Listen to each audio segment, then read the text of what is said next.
बालेन शाह यस्तो हर्फन मौला टाइपको मान्छे हो कि रवि लामिछाने समेत आदेश पालक हुन बाध्य भएका छन्। प्रधानमन्त्रीको आदेश त पार्टीका सभापतिले मान्नै पर्यो नि। बाध्य हुँदैन, किन हुँदैन बाध्य? तर उहाँले कस्तो सिस्टम ल्याइदिनु राज्यको सबैभन्दा शक्तिशाली बालेन हो नि। पार्टी भित्र त उहाँको चल्दैन नि त। रासोपाले चाह्यो भने बालेन शाहलाई प्रधानमन्त्रीबाट हटाउन सक्छ? किन सक्दैन? रासोपाको संसदीय दलमा बहुमत भएन, उहाँलाई फिर्ता ल्याउने प्रस्ताव गयो भने सक्दैन त। कस्तो कुरो गर्नुहुन्छ? म बालेन शाह भन्दा पनि बुद्धिमान मान्छे हुँ, म बालेन शाह भन्दा पनि योग्यतम मान्छे हुँ, म बालेन शाह भन्दा पनि राजनीतिक रूपमा तीक्ष्ण मान्छे हुँ। मौका नपाएर यहाँ बसेको छु। मौका पाएँ भने उनीभन्दा धेरै गरेर देखाउन सक्ने मान्छे हो। घमण्ड भन्नुहोस् या स्वाभिमान भन्नुहोस्, यो भोलि इतिहासले प्रमाणित गर्नेछ।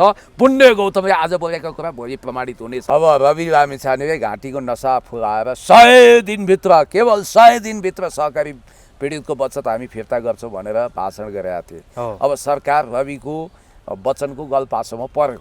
अब बोलिहाले फ्याट्टै। अब गर्ने व्यवहारिक कुरा त थिएन त्यो। गर्नु के पर्थ्यो भने आकाश पाताल धुई पताल यत्र तत्र सर्वत्र 3 रोग 14 वन लगायत सबै ठाउँबाट खोजेर हिजो उनले प्रशंसा गरेको महान भनेको जीवी राईलाई पनि ल्याउने र थुनिएका सहकारी ठगहरू अथवा बाहिर रहेका सम्पूर्ण व्यक्तिलाई, कोहीलाई इन्टरपोलको रेड कर्नर नोटिस लगाएर ल्याउने, सबैलाई नेपाल झिकाउनु पर्ने र भित्र भएकालाई पनि अनुसन्धानमा तानेर लगभग 1.35 अर्बको सहकारी जो बचत डुबेको छ त्यो फिर्ता गर्न कुनै आइतबार थिएन। किनभने सम्पूर्ण सहकारी ठगहरूको टोटल सम्पत्ति क्यालकुलेट गर्दाखेरि करिब 5 खर्ब बराबरको सम्पत्ति छ। उनीहरूको लिलाम बिक्री गरेर उनीहरूको वास्तवमा त्यो सम्पत्ति घर घरानाबाट असर उपर गर्नुपर्नेमा सरकारले के गर्दै, तपाईँ हामीले राजस्व तिरेको, तपाईँ हामीले खाइ नखाइ तिरेको पैसाको बचत फिर्ता गर्ने भयो भन्ने बित्तिकै यो त हाम्रै ढाड सेकेको कुरा भएन र। नेपाली सेना पठाउने लिपुले नेपाली सेना मस्तसँग मजासँग यहाँबाट पठाउने, प्रहरी पठाउने, सेना पठाउने, प्रशासनिक इकाइ स्थापना गर्ने। त्यहाँ तपाईँको नेपालको अनुमति बिना कुनै पनि विदेशी गाडीहरू यहाँ चल्ने छैनन्, विदेशी ट्रान्जिट रुट यो बन्ने छैन भनेर सङ्कल्प प्रस्ताव पारित गर्ने संसदबाट। अब यतिखेर फेरि नेपाल र भारत बीचको सीमा विवादले पनि एउटा तरङ्ग सिर्जना गरेको छ। जुन किसिमले बालेन शाहले मोदीलाई र सी जिनपिङलाई नै आछु हुने गरी कूटनीतिक नोट पठाए, बालेन शाहले स्पष्ट अडान लिए, नेपाललाई नसोधिकन भारतले र चाइनाले मिलेर त्यो बाटोबाट गाडी कुदाए भने हामी सहँदैनौँ भन्ने किसिमले बालेन शाहले जुन कूटनीतिक नोट पठाए, त्यसपछि अहिले निकै चर्चा भइरहेछ नेपालमा पनि भारतमा पनि बालेन शाहको। यसलाई चाहिँ तपाईँले कसरी लिनुभयो? अब यसलाई यसरी हेर्नु, नहुनी मामा भन्दा कुन्नी के जाति मामा भने जस्तो चित्त बुझाउने ठाउँ चाहिँ राख्नुभयो उहाँले होइन। कूटनीतिक नोट नपठाएको भए उहाँलाई सन्देह र शङ्काको घेरामा राख्थे र आलोचनाको शिकार हुनुहुन्थ्यो। अब यो त हेर्नुहोस्, यो काङ्ग्रेसको सरकार हुँदा पनि गरेकै हो सुशील कोइरालाले, अरू भए पनि गर्थे। यसलाई कर्मकाण्ड वा झारा तार्ने काम भनिन्छ। सुन्नुहोस् है, तपाईँ त्यसो भन्नुहुन्छ बालेन शाहले अहिले यस्तो अडान लिनु भएको छ अरे, जबसम्म लिपुलेकको सीमा विवाद समाधान हुँदैन तबसम्म बालेन शाह म भारतको भ्रमण गर्दै गर्दिनँ भनेर मोदीलाई। भ्रमण गर्नुपर्ने दैविक आदेश छ। भारत भ्रमण शर्त राखेर गर्ने हो। भारत भ्रमण नगर्नु पनि सकिन्छ, तर कुरा के हो भने अहिले मोदीले हात लम्बाइरहेछ नि त भारत भ्रमण गर्न आउनुहोस् भनेर। त्यो बेलामा घुर्की देखाए बालेनले, मोदीलाई धम्की दिए, चेतावनी दिए। एउटा कुरो, म भर्खर गाउँबाट झरेर फ्याङ्गो झोला बोकेर यहाँ आएर राजनीतिको कखरा पढेको मान्छे होइन, सिकेको मान्छे होइन। म देश खाएर शेष भएको हरेक शासकहरूको चालबाजी मलाई थाहा हुन्छ। म बालेन शाह भन्दा पनि बुद्धिमान मान्छे हुँ, म बालेन शाह भन्दा पनि योग्यतम मान्छे हुँ, म बालेन शाह भन्दा पनि राजनीतिक रूपमा तीक्ष्ण मान्छे हुँ। मौका नपाएर यहाँ बसेको छु। मौका पाएँ भने उनीभन्दा धेरै गरेर देखाउन सक्ने मान्छे हो। यो कुरो तपाईँले काटेर राख्दै हुन्छ। सुन्नुहोस्, घमण्ड भन्नुहोस् या स्वाभिमान भन्नुहोस्, यो भोलि इतिहासले प्रमाणित गर्नेछ। पुण्य गौतमले आज बोलेको कुरा भोलि प्रमाणित हुनेछ। तपाईँलाई त राजदूत बनाउने जस्तो कुरो पनि आइराखेको छ। त्यो परीक्षा दिन जान्न फेरि मेरो अनि त्यो परीक्षाबाट नबन्ने भएदेखि के राजनीतिक नियुक्तिबाट त बनाउँदैन। परीक्षा दिएर बन्नु तपाईँको योग्यता छ, क्षमता छ भनेदेखि परीक्षा दिनुहोस्, राजदूत बन्नुहोस्। नजाने गाउँको बाटो किन सोध्छु? मलाई राजदूत बन्नै छैन। मैले त अस्ति भन्नुहुन्थ्यो केपीओलीको सरकार आयो भने म राजदूत स्योर भन्नुहुन्थ्यो। होइन, के तपाईँले कहाँ यो विषयलाई बेकार म गर्छु आग्राको कुरो, तपाईँ गर्नुहुन्छ गाग्राको कुरो। राजनीतिक लाइन स्योर भन्ने भन्दा पनि राजनीतिक लाइन मिलेको बेला राजनीतिक कूटनीतिक नियुक्ति हो, सरकारको मातहत रहेको कूटनीतिक नियुक्ति हुनाले सरकारसँग डिफर गर्ने मान्छेलाई राजदूत बनाउनु मिल्दैन, बनाउनु पनि हुँदैन। मानव कुनै चमत्कारै भएर मलाई बालेन शाहजीले बोलाएर किस्तीमा राखेर राजदूत दिन खोज्नु भने नि नो थ्याङ्क्स भन्छु, किनभने म उहाँलाई जवाफ दिनेछु। आज तपाईँ यो कुर्सीमा हुनुहुन्छ, भविष्यमा यो कुर्सीमाथि मेरो आँखा छ, म पनि यहाँ आउँदैछु भनेर उहाँलाई पहिल्यै सचेत पत्र थम्याउँछु। त्यो लेभलको मान्छे म, उहाँभन्दा धेरै योग्यतम मान्छे हो। मौका नपाएको मात्रै, मेरो इमान्दारिता, मेरो देशभक्ति, मेरो क्षमतामा कुनै कसैलाई शङ्का छैन, किनभने मैले सिंहदरबार जला पनि छैन, BIC जलाएको छैन, मैले नेपालको नागरिकता त्याग गरेका छैन, मैले कुनै घटिया काम गरेका छैन, मैले गरिब दुखी रोगी असहायलाई 30औं लाख सहयोग गरेको छु। अब तपाईँको गाँठी प्रश्नमा आउँछु। म यदि बालेन शाहज्यूको ठाउँमा भइदिया भए मैले के गर्थेँ, अब म तपाईँलाई सिलसिलेवार बताइदिन्छु। पहिलो कुरो त तपाईँले त्यहाँ तपाईँको घडेरी तपाईँले पास गर्नु हो, यो नक्सा पास गरे भने घडेरी पास गरे सर मान्नुहोस् न तपाईँ।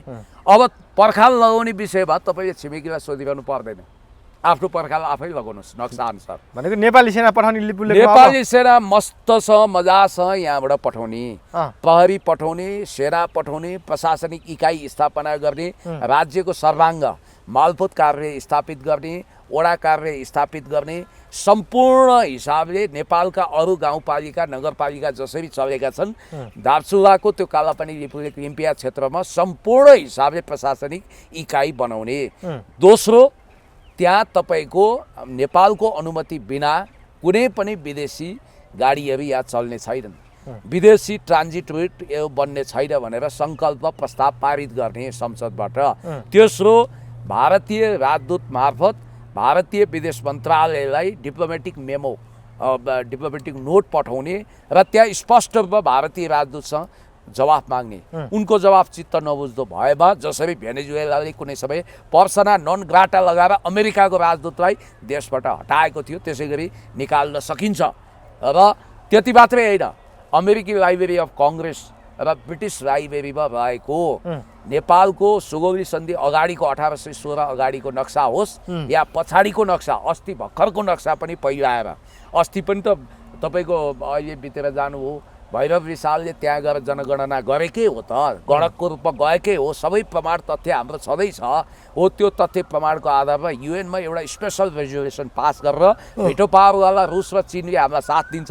त्यस कारणले गर्दाखेरि लिपुले कालापानी लिम्पियाधुरा हाम्रो हो भनिरहन भारतलाई जी हजुरी नमस्कार हजुर गर्नु पर्दैन। बरु KP शर्मा ओलीले बुद्धि पुऱ्याएर सङ्घाई कोअपरेसन अर्गनाइजेसनको ग्लोबल समिटमा आँखामा आँखा जुदाएर चिनिया महामहिम राष्ट्रपति सी जिनपिङसँग कालापानी लिम्पियाधुराको नक्सा हामीले प्रकाशित गरिसकेका छौँ। त्यहाँ चाहिँ इन्डियाले एकतर्फी त्यसलाई कैलाश मानसरोवर जाने गरी ट्रान्जिट पोइन्ट बनाएको छ, त्यो नेपालको रुट हो। त्यसलाई तपाईँहरूले मान्यता नदिनुहोस् भनेपछि चिनिया महामहिम राष्ट्रपतिले नेपालको सार्वभौमिक अखण्डताको सम्मान गरेर त्यसलाई पेन्डिङमा राखिदिनु भएको थियो, त्यसलाई खारेज गर्नुभएको थियो। अहिले भारतले एकपक्षीय रूपमा गरे हो, यहाँ चाइनालाई मुस्नु जरुरी छैन, चाइनाले यसमा केही पनि भनेको छैन भन्ने बित्तिकै गर्नुपर्ने काम त्यो थियो। उहाँले के गर्नु हो भने अल्गोरिजममा मस्त छन् जनता, छिपछिपे चेतना छ, अर्धज्ञान छ, स्टन्ट एक प्रकारको स्टन्ट नै नभनौँ, प्रारम्भिक सानो काम गरेको हो के, झिनो काम प्रथम पाइला चालेको हो, गम्भीर पाइला यसमा एम्बेसडर एट लार्ज नियुक्त गरेर हिजो डाक्टर भेषबहादुर थापा जस्तै विज्ञहरूलाई कूटनीतिज्ञहरूलाई एम्बेसडर एट लार्ज नियुक्त गरेर नेपालले विज्ञ समूह पठाएको थियो नि विदेशमा, त्यसै गरी एम्बेसडर एट लार्ज कसैलाई नियुक्त गर्नुहोस् र यो विषय सल्टाउनुहोस्। यो गर्नुपर्नेमा अब सरकारले सानो काम गर्दा चाहिँ या अजङ्ग हात्ती कमिलो जत्रो काम हो तर हात्ती जति प्रचार हो, त्यो मात्रै हो। अब फेरि अर्को कुरा, यहाँ सहकारीको पैसा फिर्ता गर्ने कुरा पनि अहिले निकै चर्चामा छ। जेठ महिनाबाट अब रासोपाको सरकारले सहकारीमा पीडित भएका सहकारी पीडितहरूलाई सहकारी बचतकर्ताको रकम पैसा फिर्ता गर्ने कुरा आएपछि अहिले निकै उत्साह भएको छ। अब यो पैसा राज्य कोषबाट फिर्ता गर्ने हो कि त्यही सहकारी ठगहरूबाट जफत गरेर फिर्ता गर्ने हो भन्ने पनि अहिले प्रश्न उठिएको छ। के हो खासमा? फेरि अहिले त कता कता राज्य कोषबाट पनि फिर्ता गर्न खोज्यो, राज्य कोषबाट दिन खोज्यो सहकारी पीडितलाई पैसा भन्ने कुरो पनि आइरहेको छ, यो के हो? अब रवि लामिछानेले घाँटीको नसा फुलाएर 100 दिनभित्र, केवल 100 दिनभित्र सहकारी पीडितको बचत हामी फिर्ता गर्छौँ भनेर भाषण गरेका थिए। अब सरकार रविको वचनको गलपासोमा पर्यो, बोलिहाले फ्याट्टे। अब गर्ने व्यवहारिक कुरा त थिएन त्यो।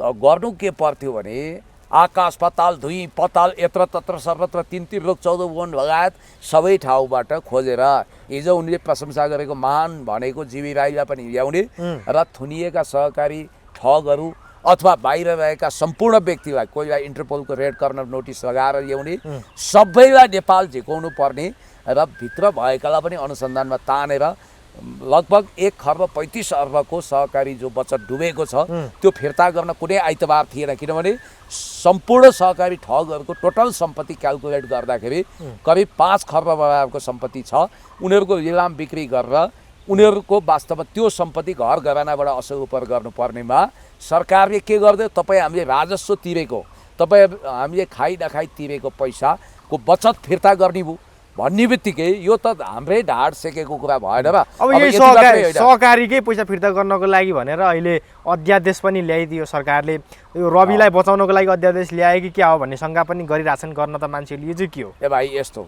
म घरमा क्लासिक टेक भन्ने एउटा 2 वर्षदेखि त्यही इन्टरनेट सेवा लिइरहेको छ क्लासिक टेकको त्यो क्लासिक टेक कस्तो छ भने त्यो चाहिँ तपाईँको एक हिसाबले भन्दा उहिले यो एकजना सांसद थिए उनले 3 ठाउँमा स्टार्ट बन्द हुने खटरो बाइक चलाउँथे के अनि बाइकमा किक पनि मार हान्नु पर्थ्यो होइन ठ्याक्कै त्यस्तै खालको कामै नदिने खालको नेट अब मैले त्यो चलाएँ हिजो मेरो नेटको पैसा सिद्धिएछ अब त्यसपछि मेरो त यो छैन नेटको सिग्नल देखाउँदैन अब मैले के गरिदिएँ मैले डाटा चलाएँ डाटा अध्यादेश हो नेट चाहिँ के हो याद गर्नु होला नेट चाहिँ विधेयक हो नेट हुँदाहुँदै डाटा किन चलाएको भने जस्तो सरकारले उल्टो मती लियो तपाईँलाई म के भन्छु भने जति पनि अध्यादेशहरू पास गरेको छ ढोका हुँदाहुँदै झ्यालबाट किन भन्ने कुरो पनि केही नेपाल ऐन संशोधन गर्ने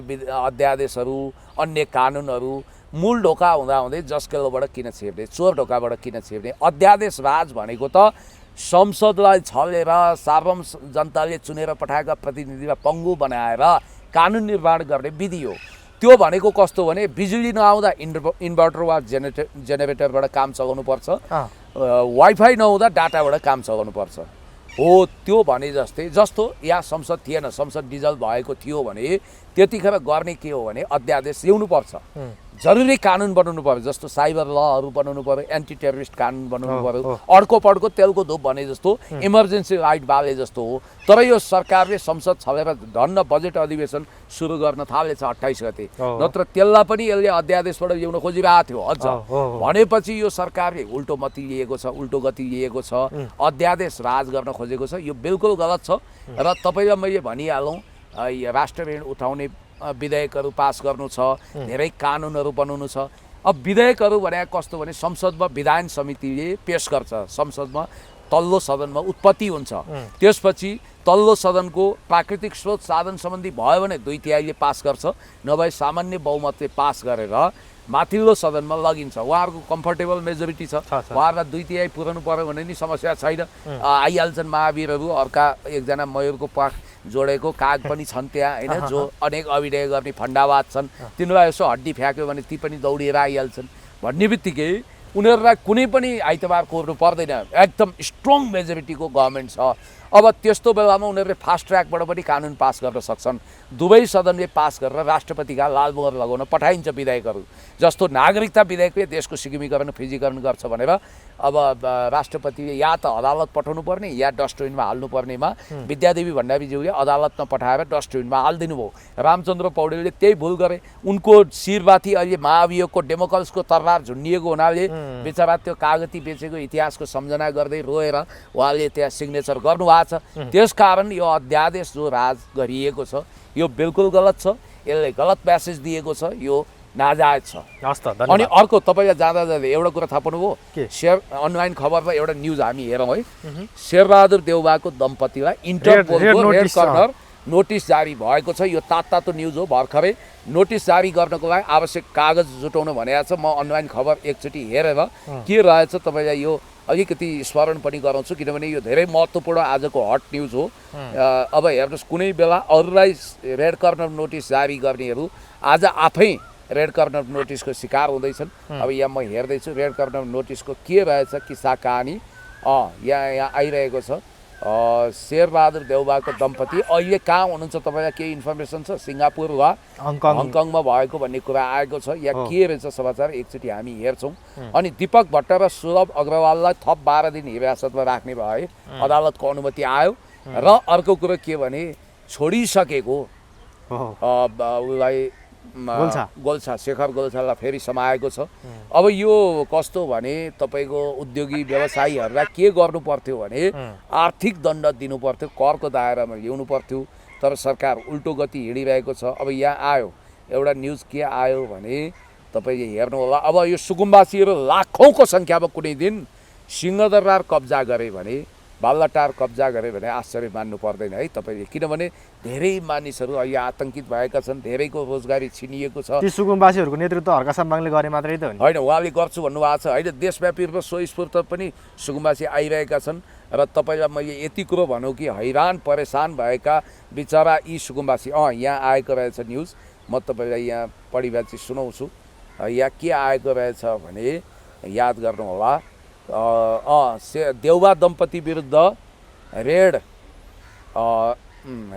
नोटिस प्रक्रियामा इन्टरपोलले माग्यो थप कागजात। प्रहरी प्रधान कार्यालय स्रोतका अनुसार इन्टरपोलले थप कागजातको विवरण एनसिबी नेसनल सेन्ट्रल ब्युरो काठमाडौँसँग माग गरेको छ।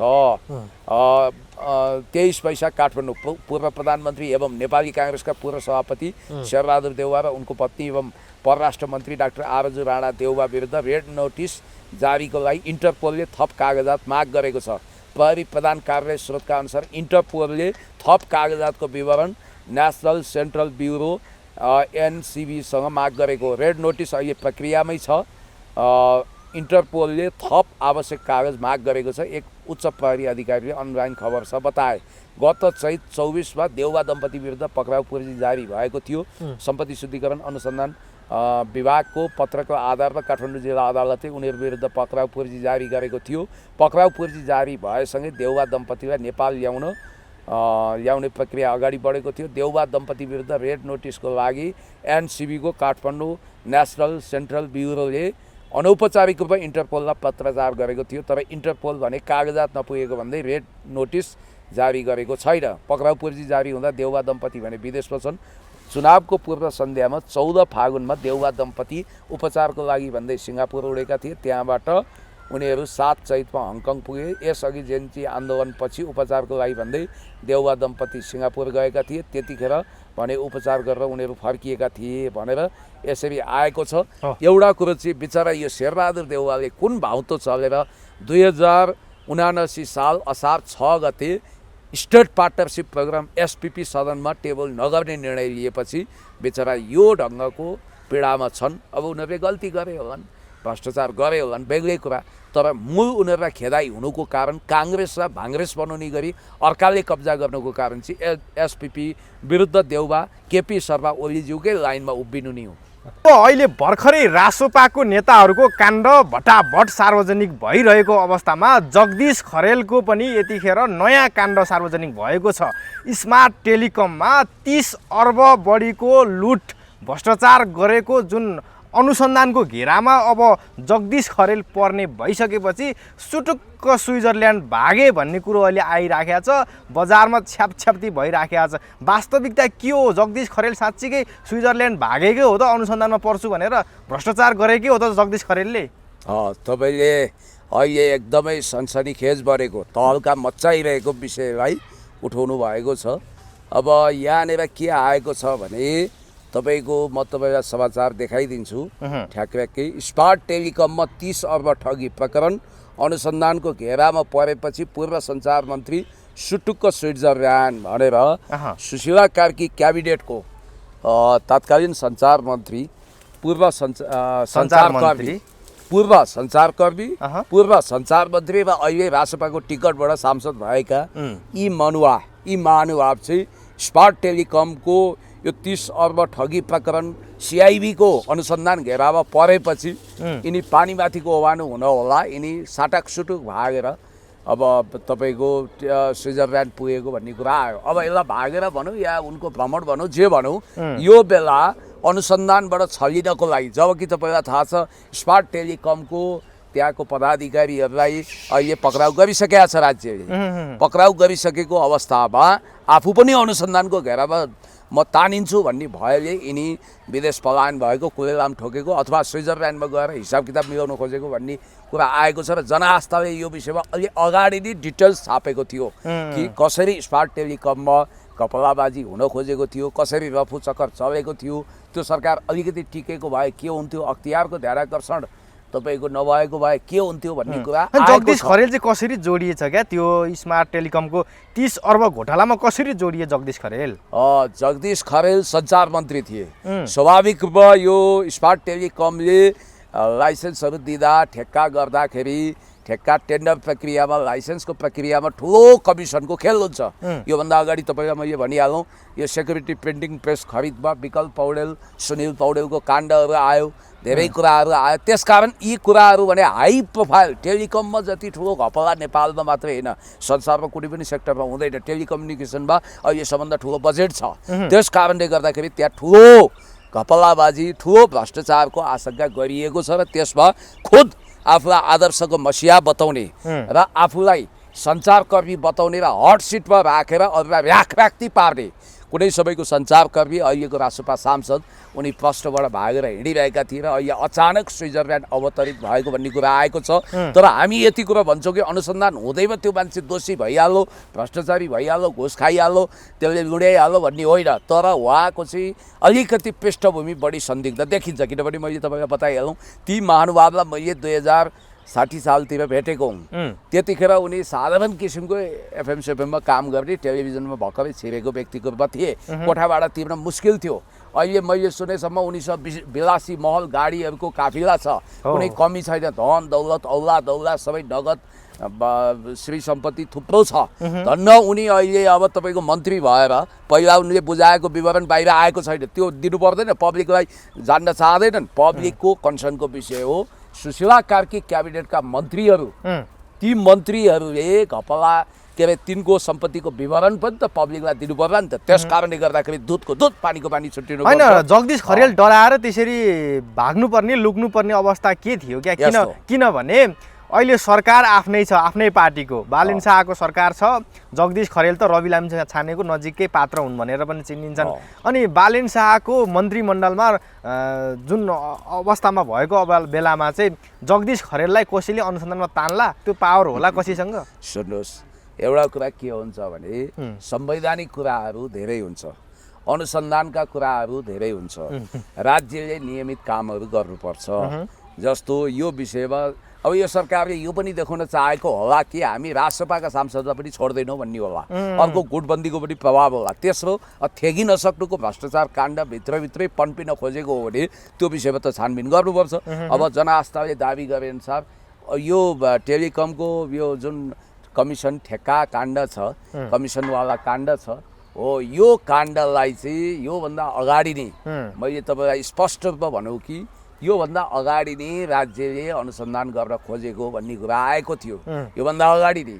तर उनी पहुँचमा थिए, प्रभावमा थिए, शक्तिमा थिए र उनीहरूले सम्पूर्ण काम समय अभावले गर्दा फत्ते गर्न नसकेको भन्ने कुरा पनि आएको थियो। तर नियत चाहिँ मनसाय बाङ्गो देखिन्छ। अब लामो हात गरिहालेको छ कि छैन, लामो हात गर्ने नियत हो कि होइन, यो विषयमा दुधको दुध पानीको पानी छुट्याउनुपर्छ। र तपाईँलाई एउटा कुरा जानकारी गरौँ कि यी मान्छे बारबरा फाउन्डेसनको मेम्बर, अब घरि बारबरा फाउन्डेसनप्रति आभारी हुन्छन्। अब फिर तिब्बतको लागि डलरको खेती गर्ने बारबरा फाउन्डेसनबाट पालित पोषित व्यक्तिको उनले आफ्नो कमजोरी स्वीकार्दैनन्। त्यस कारणले गर्दाखेरि यी मान्छेको चाहिँ पुरै शिवखोलित भइसकेको छ, यिनको रङ खोलिसकेको छ। यसै पनि तपाईँको विभिन्न किसिमको स्क्यान्डल काण्डमा जोडिएकाहरू भोलि पब्लिकबाट रामधुलाई हनुमान फुलाइमा पर्न सक्ने खतरा बढेको छ। अहिले यो सुकुम्बासी बस्तीको कुरा गरौँ, कालापानी गेम्पियाधुराको कुरा गरौँ, धेरै कुराहरू आएको छ। कुनै मन्त्रीले, तपाईँलाई अर्को कुरो पनि म तपाईँलाई जानकारी गराउँछु कि अहिले एउटा भिडियो आएको छ। अब यो कति फ्याक्ट हो, फ्याक्ट चेक गर्नुपर्छ, फ्याक्ट चेक गरेर म भन्न सक्छु। तर कुरा के आएको छ भने एकजना मन्त्री हुनुहुन्छ, साहित्यकार पनि हो उहाँ, बालेनजीको कोटाबाट मन्त्री बन्नु हो। उहाँहरूको यारी दोस्ती, चिया पार्टनर, रमाइलो गफ गर्ने, मिजासिलो मान्छे भनेर चिनिने उहाँको चाहिँ एउटा यहाँ आएको रहेछ भिडियो, म तपाईँलाई देखाउन चाहन्छु। यो एकचोटि सुनौँ। पर्यटन मन्त्रीले पर्यटकीय क्षेत्रको सार्वजनिक जग्गा हडपे भनेर यहाँ उहाँको कुरा सुन्नुहोस्। अब यो अर्काको भइस हो। घन्टी ग्याङका विवेकहीन र मानवता रहित मान्छेहरूको यो मान्छेको घर हेर, यो घर अहिलेका पर्यटन मन्त्री खड्गराज पौडेल गणेशको पोखरा 14 स्थित मजेरी पाटनमा रहेको सुकुम्बासी बस्ती र सार्वजनिक जग्गा अधिग्रहण गरेर बनाएको, कब्जा गरेर बनाएको महल हो। उनले पोखरा विमानस्थलको जग्गा पनि लामो समयसम्म चाहिँ तपाईँको कब्जा गरेका थिए, धेरै जग्गा, र त्यहाँ ठुलो लाभ उठाइरहेका थिए, र पछि राज्यले त्यसलाई अधिग्रहण गरेर उनलाई त्यहाँ हटायो। अहिले पनि वडा नम्बर 26 र 14 जोड्ने विजयपुर खोलाको ठुलो भूभाग चाहिँ उनले कब्जा गरेका छन्, र त्यहाँ एउटा मजेरी मन्जिल नाम गरेको रेस्टुरेन्ट सञ्चालन गरेका छन्। गरिबका घर लडाउने, टहरा लडाउने, गरिबलाई रुवाउने र अलपत्र पार्ने र गरिबको आँसुमा रमाइलो मनाउने घन्टे ग्याङ र त्यसका सुनामधन्य र सर्वोच्च नेता प्रधानमन्त्री। अब यस्तो छ कुरा होइन, भनेपछि यी तथ्यहरू जब बाहिर आउँछन् यो गलत हो कि सही हो राज्यले त भन्नु पर्यो, यथार्थ कुरो बताउनु पर्यो। अब राज्य अहिले यतिखेर बालेन सरकार, बालेन शाह निकै पावरफुल बनेका छन्। जुन किसिमले राष्ट्रपति रामचन्द्र पौडेलले अस्ति अध्यादेश, जुन संवैधानिक परिषद सम्बन्धी अध्यादेश हिजो पास गरिदिए, त्यसपछि अहिले बालेन शाह सर्वे सर्वा बनेका छन्। उहाँले जे भने त्यही हुने स्थिति छ। अब प्रधान न्यायाधीश पनि बालेन शाहले चाहेकै मान्छे राख्छन्, यता अख्तियारको प्रमुख पनि बालेनले चाहेकै मान्छे राख्छन्। उहाँले अब 24 गतेलाई संवैधानिक परिषद सम्बन्धी बैठक बोलाउनु भएको छ क्यारे। अब बालेन शाहको हाली मुहाली चल्यो क्या राज्य सत्तामा। अब त बालेन शाहले जे भन्यो त्यही, उठ भने उठ, बस भने बस, राज्यको सबै संविधान त्यसरी चल्छ। अब योभन्दा अगाडि संवैधानिक परिषदको एउटा स्ट्रक्चर थियो, त्यसमा प्रधानमन्त्री पदेन सदस्यको रूपमा प्रधानमन्त्री, प्रधान न्यायाधीश, अनि सभामुख, विपक्षी दलको प्रमुख, प्रतिपक्षी दलको नेता, उपसभामुख, राष्ट्रिय सभाको अध्यक्ष, यी 6 जना संवैधानिक परिषदमा रहन्थे। त्यो 6 जनाको सर्वसम्मतिले प्रधान न्यायाधीशको सिफारिस हुन्थ्यो। अब अहिले उहाँहरूले के गरिदिनु हो भने अल्पमत बहुमतमा लगिदिने र 3 जनासम्मको संवैधानिक परिषदले 3 जना निर्णय गर्न पाउने भन्नासाथ उहाँहरूको मनसाय के देखियो भने अध्यादेशबाट जुन उहाँहरूले संवैधानिक परिषद सम्बन्धी अध्यादेश कार्यविधिहरू पास गर्नु भएको छ, त्यसबाट उहाँहरूले केवल 3 जना भन्नाले जो मिले पनि हुने 3 जनाले यदि जसलाई चाहनुहुन्छ उहाँलाई प्रधान न्यायाधीश बनाउने भन्ने बित्तिकै सपना मल्ल प्रधानको सट्टा कतै उहाँहरू तिलक प्रसाद श्रेष्ठ जो 4औं नम्बरमा हुनुहुन्छ, उहाँ एकदमै निकट भन्ने कुरो पनि सुनिया छ। अब न्यायको मन्दिरमा कायम मुकायम अहिलेको कार्यवाहक प्रधान न्यायाधीश सपना मल्ललाई कुनै ट्याग लगाएर उहाँहरू चाहिँ आफूले इच्छाको व्यक्ति एउटा खोजिरहनु भएको छ भन्ने देखिन्छ। तपाईँले सर्वे सर्वा भन्नुभयो, सर्वे सर्वा त ऊ माथि हुनुहुन्छ, विधाता। आजको लागि नेपालमा बालेन शाह सर्वे सर्वा हो, जसले जे भने पनि। बाबा प्रशासनिक क्षेत्रमा उहाँ शक्तिशाली हुनुहोला, सेनाले सलाम गरेर, प्रहरीले सलाम गरेर, प्रशासन नतमस्तक होला, सबै होला, म मान्छु। तर दैविक कानुन पनि अदृश्य रूपमा यो पृथ्वीमा छ र त्यो कानुनको मातहत हामी छौँ। त्यो कानुन उल्लङ्घन गरेर आफूलाई भगवान र भगवान रूपी जनताभन्दा ठुलो देख्न थाल्यो। आई एम द ग्रेट भन्ने एउटा अलेक्जेन्डर दि ग्रेटको मान्यता पाल्न थाल्यो। लुईको फुइँ लगाउन खोज्यो भने फ्रान्समा लुई भन्ने एउटा शासक थिए जो चाहिँ आई एम द स्टेट भन्थे क्या, म नै राज्य हुँ, म नै सब कुछ हुँ भन्थे। पछि जनताको बलबाट चकनाचुर भएर समाप्त भए। इतिहासमा धेरै ठुला तानाशाह शासकहरू, सर्वसत्तावादी शासक आए। कोही छानिएर प्रजातान्त्रिक विधिबाट आए, चुनावबाट आए, कोही सत्ता कब्जा गरेर आए। तर तिनको दुर्दान्त पतनको कथा आज इतिहासको कालो पनामा सुरक्षित छ र उनीहरू घृणित पात्रको रूपमा पृथ्वीभरि पुकारिन्छन्। तपाईँलाई यति कुरो भन्छु कि बालेन शाहजीले अहिले आफूलाई यति शक्तिशाली ठान्न थाल्नु भएको छ कि मानौ यो हावा पनि उहाँको आदेश बिना चल्दैन, पात पनि हल्लिँदैन। सर्वे सर्वा सेरो फेरो सबै मेरो, अरू त ऐ भे गइ भे भाइ भे र तँ गइ भे, कोडा कर्कट झार पत्कर टाइपले सोचिरहनु भएको छ। जनताले त या कुराले पेल्छु भन्ने हिसाबले सोचिरहनु भएको छ। इभन रवि लामी छानेलाई पनि धेरै फोन नगर्नुहोस् है, भेट्न नआउनुहोस् है, तपाईँका नाजायज फरमास पुरा गर्न म बाध्य छैन। गर्लफ्रेन्ड बोयफ्रेन्डको सम्बन्ध हो र जतिखेर पनि चुम्माचाटी गर्ने भेट्ने यो हुन सक्दैन भन्छ अरे बालेनले। हो, त्यो जनआस्थामा आइरहेछ, सबैतिर आइरहेछ। अब उहाँहरूले चाहिँ फेरि एउटा संयन्त्र बनाउने भनेर भन्नुभएको रहेछ। त्यो चाहिँ पार्टी सरकारलाई पार्टी सरकार र संसदको बिचमा समन्वय गर्ने एउटा संयन्त्र मलाई लाग्छ हेर्नुहोस् बालेन शाह यस्तो हर्फन मौला टाइपको मान्छे हो कि रवि लामिछाने समेत उनको वास्तवमा आदेश पालक हुन बाध्य भएका छन्। अनि त्यो त यसै पर्यो नि प्रधानमन्त्रीको आदेश त पार्टीका सभापतिले मान्नै पर्यो नि बाध्य हुँदैन किन हुँदैन बाध्य तर उहाँले कस्तो सिस्टम ल्याइदिनु राज्यको सबैभन्दा शक्तिशाली बालेन हो नि पार्टीभित्र त उहाँको चल्दैन नि त हो पार्टीभित्र हस्तक्षेप पनि त गरेको छैन नि बालेनले के छ भने उहाँ पार्टी सिस्टमबाट आएको प्रत्यक्ष निर्वाचित होइन पार्टी सिस्टमबाट आएपछि पार्टीका कतिपय कुराहरू सुन्नुपर्छ उहाँलाई संसदीय दलको नेता बनाएको पार्टीले भोलि चाह्यो भने संसदीय दलको नेताबाट हटाउनु पनि सक्छ त्यो अधिकार त त्यो पार्टीले राख्ला नि त रासोपाले चाह्यो भने बालेन शाहलाई प्रधानमन्त्रीबाट हटाउन किन सक्दैन रासोपाको संसदीय दलमा बहुमत भएन उहाँलाई फिर्ता ल्याउने प्रस्ताव गयो भने सक्दैन त कस्तो कुरो गर्नुहुन्छ हो यो रासोपाले दुई कारणले